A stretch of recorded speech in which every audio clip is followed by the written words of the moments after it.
Vamos estudar nessa semana o capítulo 7 e alguns versos do capítulo 8 do Evangelho de Marcos.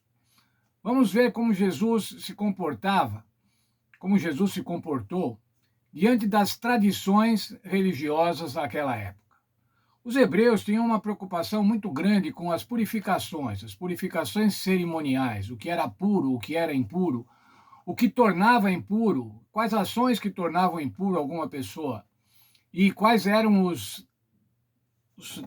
rituais que deviam ser observados para purificar aquele que eventualmente tivesse se tornado impuro. Isso era prática religiosa. Era uma prática religiosa opressiva. Ela tinha começado lá na época de Moisés, o livro de Levítico, com muitas recomendações cerimoniais, mas ao longo do tempo, até chegar ao Senhor Jesus, portanto, 15 séculos depois de Moisés, essas tradições eram terríveis. Elas oprimiam o povo, elas faziam com que a religião fosse uma religião opressiva, uma religião difícil, uma religião dura, uma religião que não causava alegria, mas que causava tristeza, que causava constrangimento. Jesus teve algumas controvérsias com os fariseus, com os escribas, os doutores da lei, com os sacerdotes, e uma dessas controvérsias, uma dessas grandes diferenças entre o ensinamento de Jesus e o ensino da igreja oficial naquele momento histórico, tinha a ver com essa questão das purificações. O Senhor Jesus queria ensinar qual era a verdadeira religião.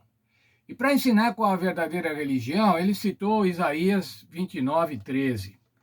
Isaías 29:13 foi escrito por Isaías na época do 7º século antes de Cristo, quando o povo também já tinha se afastado muito da verdadeira religião. Isaías 29:13 mostra a diferença entre a verdadeira religião e a religião formal. Isso servia para a época de Isaías, como disse, no 7º século antes de Cristo, servia para a época de Jesus, no 1º século, e serve também para nós hoje. O que é a verdadeira religião? Vou ler o texto de Isaías. Diz o Senhor: Esse povo se aproxima de mim com a sua boca, e com seus lábios me honra, mas o seu coração está longe de mim. O seu temor para comigo consiste em mandamentos de homens e em coisa aprendida por rotina. Veja, irmãos, que texto interessante. O exercício da religião, a prática da religião era uma mera rotina. Era uma decoreba, na verdade. Não tinha nada a ver com a mente, como o texto diz aqui. Não tem a ver com o coração.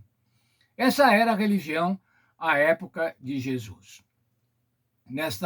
Neste texto de Marcos que vamos estudar nessa semana, nós vamos ver o enigma que o Senhor Jesus propôs sobre a contaminação do ser humano. O que é que contamina? O que não contamina?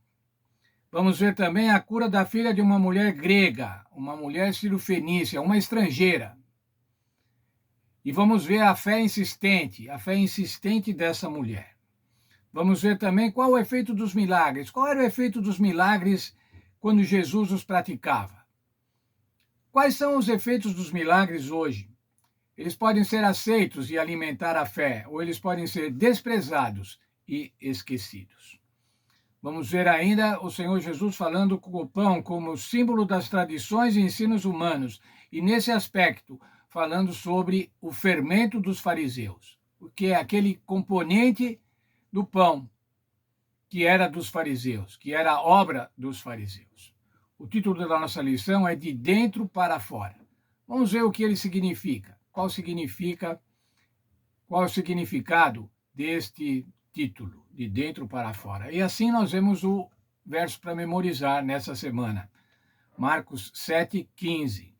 Não existe nada fora da pessoa que, entrando nela, possa contaminá-la, mas o que sai da pessoa é que a contamina. Veja, o que sai do coração humano, o que sai da mente humana, o que é maquinado no cérebro da pessoa, o que é maquinado na mente humana, na razão humana, isso é que pode contaminar. Vamos estudar essa lição, a bela lição. Eu quero que todos nós tenhamos um estudo muito feliz nesta semana. Vamos orar.